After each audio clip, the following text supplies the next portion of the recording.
Hey everybody, it's Tom Crooks. How are you? Nice to see everybody. Coach just asked me to speak with you about our BFY Sharks home swim meets that are coming up this season. We do host 2 home swim meets, and many of you know what it takes to run a swim meet, but some of you are wondering, what in the world is a swim meet? So over the next several minutes, we're going to talk about what is a swim meet, when is a swim meet, and how do we run a swim meet. Here's the big thing. We need everybody to volunteer. So all families, you can all volunteer and do something. This is a 100% volunteer run event. So be part of the 100%, be one of the volunteers, and we'll work together to make an amazing meet. So what's the plan? Well, we're going to talk about running home swim meets. It's all about the home meets. What does it take to be an amazing meet host? And how can you help? So what's a swim meet? In the 2022-23 season, all the swim meets that we will host are called quad meets. Quad meet means there's 4 total teams, so BFY Sharks and 3 other teams.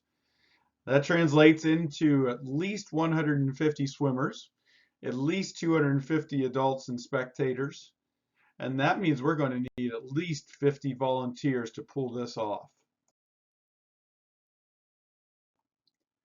So when is the swim meet? Well, again, this season we have 2 home dates on our schedule, Saturdays, December 3rd and February 4th. Timelines expected at this point, and this is tentative to be confirmed very soon. 12 noon for the first race. So we work backwards. If the first race is at 12 noon, then we will set up the pool deck at approximately 10 a.m. and we will then have our team warm up at 10:30 a.m. and then the other 3 teams will warm up at 11 a.m. The reason this is all tentative is that it depends on the size of the meet. We may need to move that back so that we can get all the warm-ups completed. When I say back, I mean earlier. So it is possible that it will be earlier than the times that are shown. 12 noon will be the race time, and we'll go backwards from there. Stay tuned.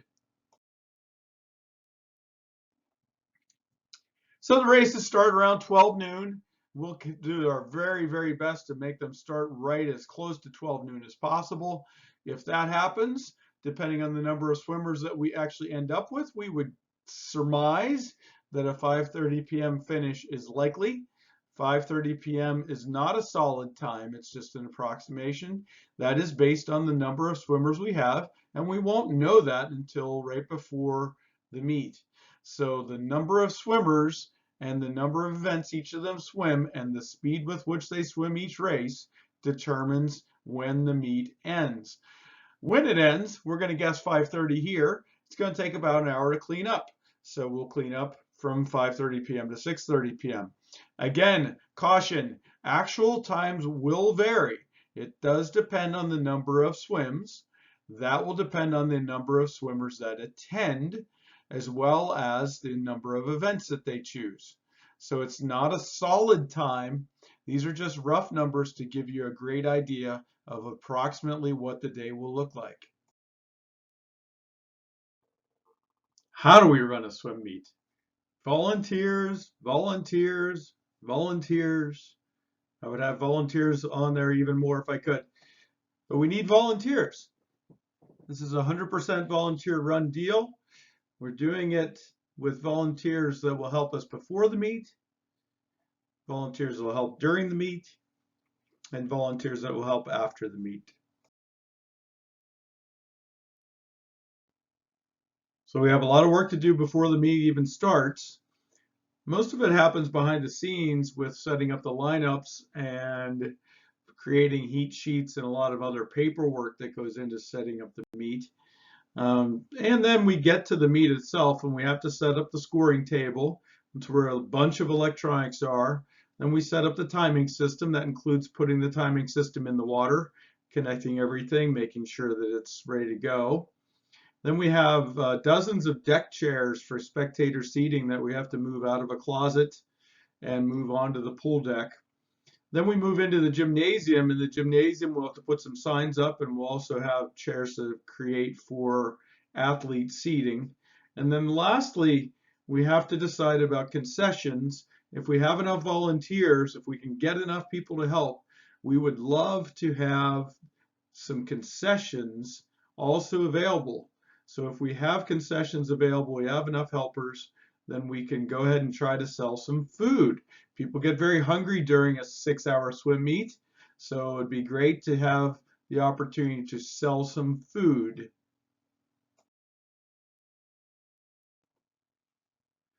So now it's time to figure out who goes where during the meet. What volunteers do we need during the meet? First set of volunteers are the certified swim officials. These are people that have taken a clinic that are actually allowed to officiate during the meet. We have several certified officials. We have starter, referee, stroke and turn judges, and we have a scoring table person. Speaking of scoring table, at the scoring table, we'll have several people. The scoring table people will take care of all the results. Then we'll have some seating and swimmer organizers. These are people that keep the kids in line, in order, and get them from the gymnasium to the starting blocks for each of their races. Then we have timers, and boy, we need timers. 18 is a minimum number of timers, which would be 3 per lane that can switch off during the meet. But we also would like to have an extra 6. 24 is ideal. Then we're going to need a few runners, and a runner is a person who takes the paperwork and runs it from the officials or the timers to the scoring table and perhaps posts some results. Let's start with the certified swim officials. These are people who have taken a clinic and who are in fact certified to officiate at swim meets. We have the referee, that is a level 2 swim official, that's the most experienced swim official. We have a starter, also a level 2 official. And we have an administrative judge, that's a person who is recording the times and places and the scoreboard and putting the results together. And then we have several stroke and turn judges. These are called level 1 officials, and they're watching the swims to make sure that the swims are in fact legal and swum according to the USA Swimming Rulebook. Over at the scoring table, we do need 3 to 4 volunteers. We have an automatic timing system operator. Believe it or not, we actually do have automatic timing for the meets. It doesn't work very often because the kids don't do their part. You'll learn about that when you get to the meets. But we do have automatic timing, so we do use an automatic timing operator. We have that person. We also have a results computer operator. That's the administrative official. We have that person. But we, in addition to that, need somebody that's an organizer of all the papers. And so we are looking for 1 to 2 volunteers for this job. And the reality of this one is you have to like to organize things. You have to like numbers. You have to like to use computers. So if you're that kind of a person and you're interested in all those things, please let us know. The next area is our seaters, and the term seating refers to putting the swimmers in the correct lane, heat, and event number so that they swim at the right time during the race. They earn that spot based on what their previous time is in the event that they're swimming. So there's going to be literally hundreds of swims. Each one of them has the children be placed in the proper lane. So we have a team of people that seed them in the proper lane all day long. We have chairs set up in the gymnasium. We put them in order in the gymnasium. We do that by reading the meet program and assigning the chair to the person.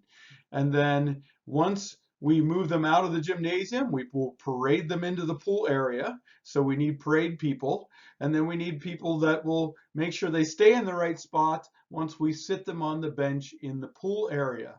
So this is a 4 volunteer job. So if you're a person who just wants to meet a lot of kids and talk to kids all day, and you like to be organized, and you like to put people in the right spot, this is a job for you. One of the best things about swimming that we all love is that it is a time-centric sport. That is to say that the times matter. In fact, they're the most important thing. Your children will come to own their times and they will always try to achieve the best time they've ever had in their life. That's a topic for another day, but we have an important role in that. We have to make sure that the times are correct. So we do that with, yes, the automatic timing system.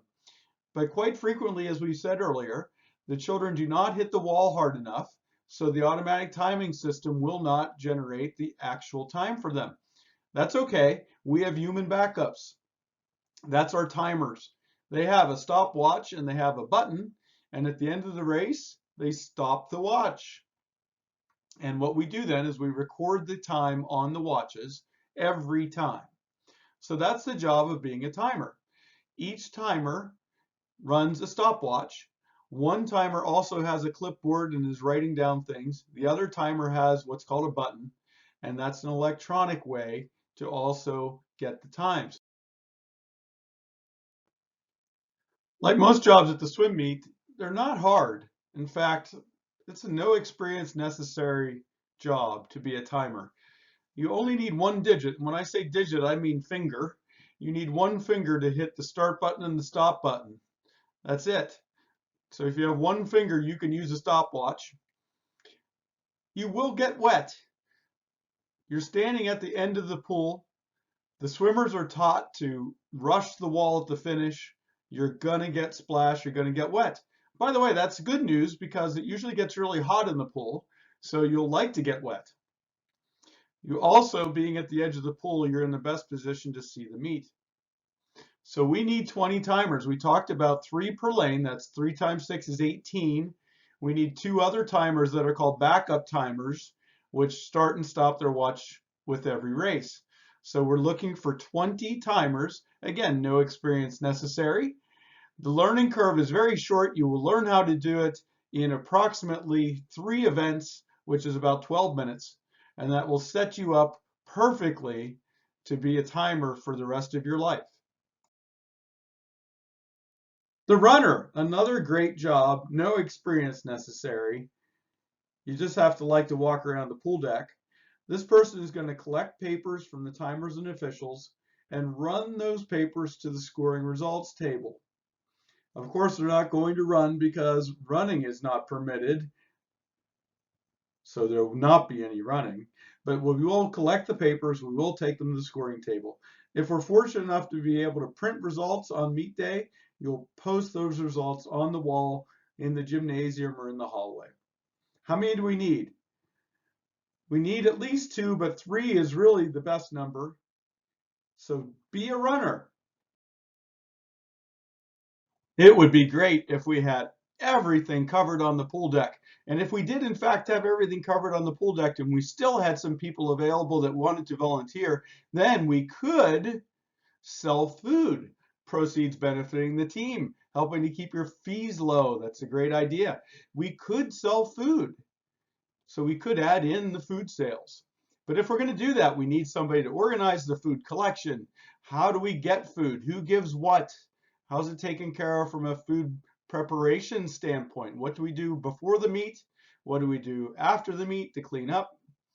We need all day salespeople if we're going to be doing concessions. We probably need 10 of those. That would be our guess. So that would be nice. If we have enough volunteers, we could do sales of food. If we're going to do this food thing, then we need a coordinator. That could be a single coordinator. Ideally, it's multiple people that want to coordinate it. So who wants to coordinate the food? Anybody? If we do, we need to determine the donation method. Are we going to have each person bring something? Are we going to charge an amount and then go buy it? Lots and lots of options. What do we normally sell at concession stands? We sell drinks, we sell prepackaged food, we sell pizza, we sell hoagies, we sell fruit, we sell vegetables, we sell pretty much anything that you wish you could have if you were sitting at a swim meet for 4 hours and you didn't really want to bring your own food. We also do 50-50. All of that is under the purview or under the leadership of a committee or a group leadership team that does the food concessions. In summary, we just need dozens of volunteers. We need a lot of help. and everyone can do something. And the vast majority of the things that we're doing, no experience is necessary. And we need everyone to help. One of the concerns we hear that's a very legitimate concern and one that we share is I can't leave my child alone. So for those of you with very young swimmers, we don't want you to leave your children alone. What we would prefer and ask, it might be a big ask, but it's worth asking, is can you have another family member with you at the meet so that one family member is volunteering while the other is watching the children. It's also a great way to split up the day. One of the other suggestions we have, having had siblings myself, and understanding this, when you bring the siblings that aren't swimming, it's a really long day for them. So consider leaving the siblings of your swimmer at home. It might make the day better for you and for them if that's possible. I guess the other final thing is if we have more volunteers, we get to take more breaks. That makes perfect sense, doesn't it? So the more volunteers we have, the more breaks we take. So for example, the officials on the deck that have to watch every swim, if we have more officials, then the people that are on the deck actually get to take more breaks. So the more volunteers, the better. That's always the case. Well, now you're so excited, you're going to volunteer. You can't wait to help. We really want to help. We want to make this an amazing meet. How do I sign up? We're going to be using an app called Sign Up Genius. It's free, it's easy, simple. All you'll do is go there, look for the volunteer position that you wish to hold, or maybe more than one volunteer position, and sign up. Details on how you can use the Sign Up Genius app and what the next steps are will be in your email very soon. One of the things we're going to do to make this all go so much better is we're going to have a practice meet on November 15th. This will be during swim practice. We're going to set up our entire timing system, and we're going to give everybody a chance to see, including the kids that are brand new, exactly what will happen on swim meet day. This is a great opportunity for us to make sure our system works and make sure we have everything the way we need it for our actual meet in December. We've thrown a lot at you today, and the good news is, since this is on YouTube, you can play it back whenever you want. Who wouldn't? Listen to it more than once if you'd like. But if you have any questions, the best thing to do is to email the coaching staff, bfysharks@ymcapgh.org. That's bfysharks@ymcapgh.org. Do not hesitate. Send us an email if you have any questions. We sure are glad you took some time with us to learn more about what it's going to take for us to put on amazing swim meets at Barrel Family YMCA. You can see it takes many volunteers, and there will be an opportunity for all of us to help in one way or another. Remember, we're doing this for the swimmers, we're doing this for the kids, we're doing this for your kids. So please join us in volunteering. My wife and I will be there. We'll be volunteering too, and we look forward to it so much. We can't wait to see you all. Thanks so much for your time. We'll see you in just a few short weeks. Go Sharks!